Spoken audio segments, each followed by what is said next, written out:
Assalamualaikum warahmatullahi wabarakatuh.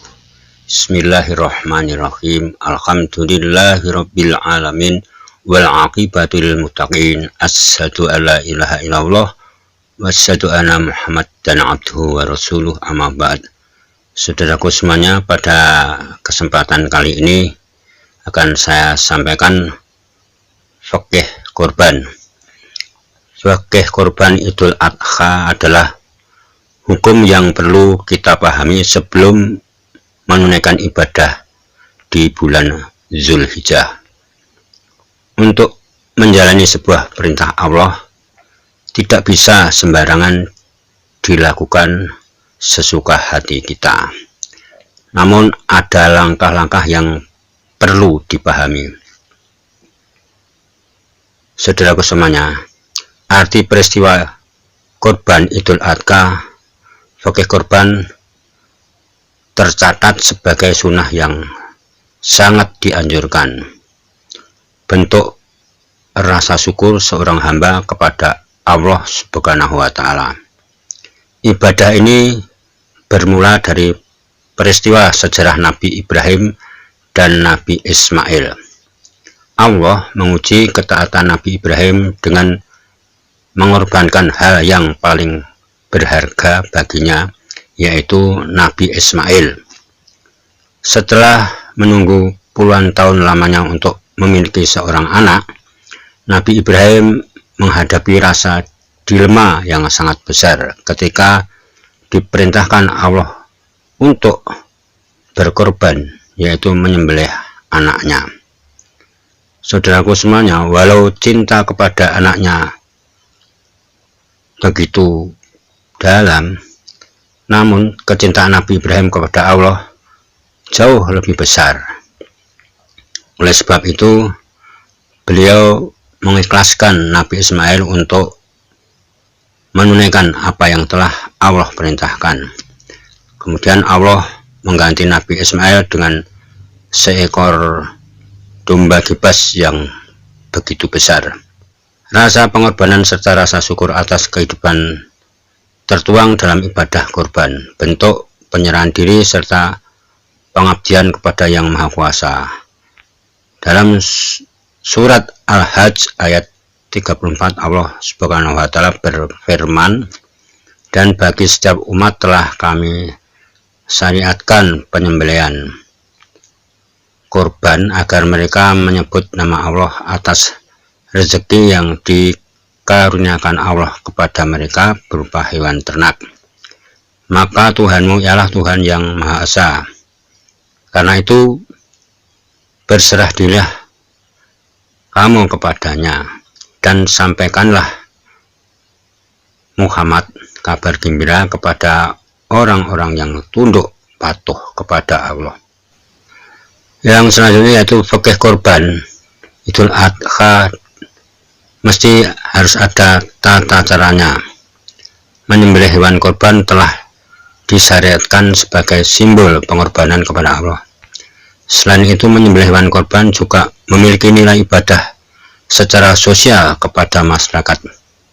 Dari daging kurban yang disembelih, umat muslim dapat menjaga silaturahmi satu sama lain, berbagi kegembiraan kepada keluarga, kerabat maupun saudara sesama muslim. Daging kurban yang dibagikan kepada kaum fakir dan miskin juga dapat mempertipis gap antara orang kaya dan orang miskin, sebab semua memakan daging yang sama di hari perayaan yang sama, yaitu Idul Adha. Di sini Aisyah radhiyallahu anhu menceritakan bahwa Nabi Shallallahu alaihi wasallam, "Tidaklah anak Adam melakukan suatu amalan pada hari Nahr atau Idul Adha yang lebih dicintai Allah melebihi mengalirkan darah kurban, maka hendaknya kalian merasa senang karenanya." Hadis ini diriwayatkan oleh Tirmidzi, Ibnu Majah, dan Al-Hakim. Sedang menurut jumhur ulama, kurban hukumnya sunnah muakkad bagi yang mampu Assalamualaikum warahmatullahi wabarakatuh. Bismillahirrahmanirrahim. Alhamdulillahirabbil alamin wal aqibatul muttaqin. Asyhadu alla ilaha illallah wa asyhadu anna Muhammadan abduhu wa rasuluh, amma ba'd. Saudaraku semuanya, pada kesempatan kali ini akan saya sampaikan fikih kurban. Fikih kurban Idul Adha adalah hukum yang perlu kita pahami sebelum menunaikan ibadah di bulan Zulhijjah. Untuk menjalani sebuah perintah Allah tidak bisa sembarangan dilakukan sesuka hati kita. Namun ada langkah-langkah yang perlu dipahami. Saudaraku semuanya, arti peristiwa kurban Idul Adha, fikih kurban tercatat sebagai sunnah yang sangat dianjurkan. Bentuk rasa syukur seorang hamba kepada Allah Subhanahu wa Ta'ala. Ibadah ini bermula dari peristiwa sejarah Nabi Ibrahim dan Nabi Ismail. Allah menguji ketaatan Nabi Ibrahim dengan mengorbankan hal yang paling berharga baginya, yaitu Nabi Ismail. Setelah menunggu puluhan tahun lamanya untuk memiliki seorang anak, Nabi Ibrahim menghadapi rasa dilema yang sangat besar ketika diperintahkan Allah untuk berkorban, yaitu menyembelih anaknya. Saudaraku semuanya, walau cinta kepada anaknya begitu dalam, namun kecintaan Nabi Ibrahim kepada Allah jauh lebih besar. Oleh sebab itu, beliau mengikhlaskan Nabi Ismail untuk menunaikan apa yang telah Allah perintahkan.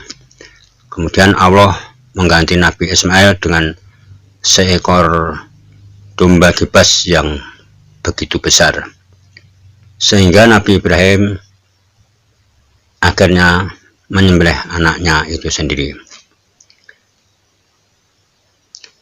Rasa pengorbanan serta rasa syukur atas kehidupan tertuang dalam ibadah kurban, bentuk penyerahan diri serta pengabdian kepada Yang Maha Kuasa. Dalam surat Al-Hajj ayat 34, Allah Subhanahu wa Ta'ala berfirman, "Dan bagi setiap umat telah kami syariatkan penyembelihan kurban agar mereka menyebut nama Allah atas rezeki yang dikaruniakan Allah kepada mereka berupa hewan ternak. Maka Tuhanmu ialah Tuhan yang Maha Esa. Karena itu berserah dirilah kamu kepadanya dan sampaikanlah Muhammad kabar gembira kepada orang-orang yang tunduk patuh kepada Allah." Saudaraku semuanya, fikih kurban Idul Adha adalah sekali lagi hukum yang kita pahami sebelum menunaikan ibadah di bulan Dzulhijjah.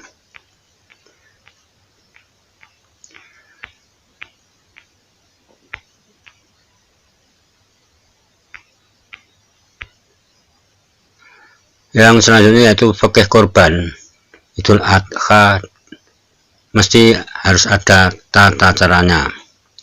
Menyembelih hewan kurban telah disyariatkan sebagai simbol pengorbanan kepada Allah. Selain itu, menyembelih hewan kurban juga memiliki nilai ibadah secara sosial kepada masyarakat. Dari daging kurban yang disembelih, umat muslim dapat menjaga silaturahmi satu sama lain, berbagi kegembiraan kepada keluarga, kerabat, maupun saudara sesama muslim.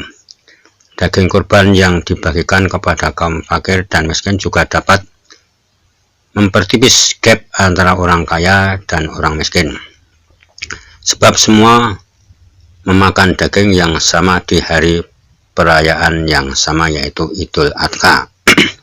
Di sini Aisyah radhiyallahu anhu menceritakan bahwa Nabi Shallallahu Alaihi Wasallam tidaklah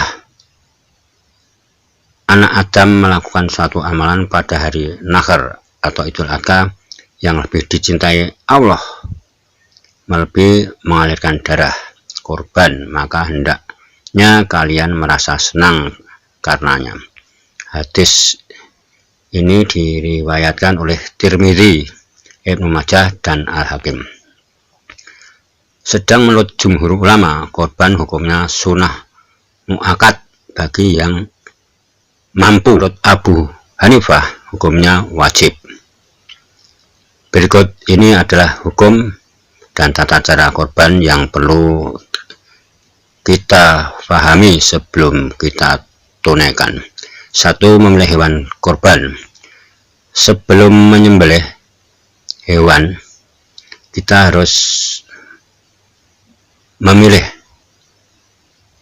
yaitu hewan yang tepat sesuai dengan fikih korban. Jenis hewan korban yang dipilih adalah binatang ternak yang terdiri dari onta, sapi, kerbau, kambing, atau domba. Selain hewan ternak, jenis ini tidak dapat dijadikan hewan korban. Setiap hewan ternak yang dipilih masing-masing memiliki minimal usia yang berbeda-beda.